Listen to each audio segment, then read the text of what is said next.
Hello, and welcome to this review of Batman v Superman: Dawn of Justice.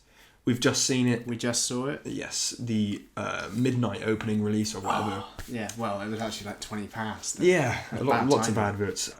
We sort of went into this not expecting super great because we'd sort of seen some bits of reviews, Yeah. some response. I was yet to see a good review. I was also very aware of all the spoilers in the trailers, And I think what we got is, what we were expecting. I personally feel like it was worse than what the reviews had led me to believe it was going to be. Yeah, This was not a good film. Let's start with the good stuff. let's do that. There was some good stuff in this. Definitely. Batman, Ben Affleck, was fantastic. He is the best Batman. I'm not sure if he was the best Bruce Wayne, but we actually got to see him do some detective stuff. Yeah, we got some detective stuff. He Even was though- building stuff. He was doing great action. Like, it was all there. Everything about him was great. The dynamic with Alfred, fantastic. Yeah, Jeremy Irons is really good in this Yeah. movie.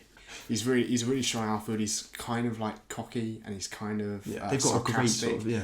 But yeah, they do dynamic. have a really good relationship together. Another thing that's really impressive is the way this movie makes Man of Steel look better. Yes. The first 10 minutes of this film is sort of recapping what's happened in Man of Steel from Bruce Wayne's point of view. Yes. And it really... Because Man of Steel is very much just destruction and ash and the city's falling down. Like, there's no one getting hurt, but in there's reality people we know. getting hurt. Yeah. Whereas this, it shows it from one man's perspective. It takes you through what Bruce Wayne saw. You don't really see anyone else's point of view. Any POV shots are from Bruce Wayne. And he basically just allows you to get a bit more sort of humanization in it, I Yeah, guess. you're suddenly amongst the crowds. You can see like the emergency responses. They're all there, and like everyone's scared. And no one knows what to do. He helps people. You see him helping people as a man, not as Batman. Yeah. Not even as Bruce Wayne. He's just helping people because they need it. Yeah. Because that's what anyone would do. And it's a very good sort of character arc for a character we've just been introduced to. That's Yeah, it's a basically great our first introduction time to the seeing character. Bruce Wayne, and you know that he's not an asshole. Yeah. Immediately, you're like, I like this guy. I want him to be helpful. Another sort of kind of good thing was, I think, the portrayal of Lex Luthor by Jesse Eisenberg. I quite enjoyed it. I thought it was a very interesting take on the character. Yeah. I enjoyed it. I thought it was a great character. I just didn't feel like it should have been Lex Luthor. I can. It could have been some other character from the comics, you know. I don't know. I can't think of one. I felt like he did a very modern, a very urban version of Lex Luthor, which Yeah. felt very real in like this real setting they're trying to do. This very grounded, gritty thing. He felt like he could be the CEO of a big company. the modern millionaire, you know, Yeah. like that kind of thing. As a Lex Luthor, it didn't feel right. He should have been more controlled, but he wasn't. He was a loose cannon. He was crazy. He was very sort of flamboyant and very outgoing. But then there were bits where he'd sort of have a turn and he'd be like, Yeah. well, I'm an asshole. And I quite enjoyed that, but I can understand why people wouldn't necessarily, because I mean it's Lex Luthor. It's a character people love, and he brought something new to it that wasn't necessarily what people were expecting when they saw the movie, which is fair. So Zack Snyder's direction's okay. The main bit that stands out from Zack Snyder is his cinematography. The way he uses camera angles, and he uses colour quite a bit in this as well. And it's very effective, and it adds to emotion in the scene, it adds to the action, it makes you really care about what's going on. His direction is just not very good. Character development and stuff, apart from maybe Ben Affleck and Jeremy Irons, the sort of Batman side of it, you don't really get a lot of interesting characters in this. The whole film felt very kind of disjointed, and I think, honestly, it feels like he wanted to make a Batman film, but they were like, nah, you got to make a Superman v Batman film. Put Superman in there. Yeah. And it just, as a result, the film felt messy. And every other character except from the Batman side just felt very two-dimensional. Superman continued to be conflicted.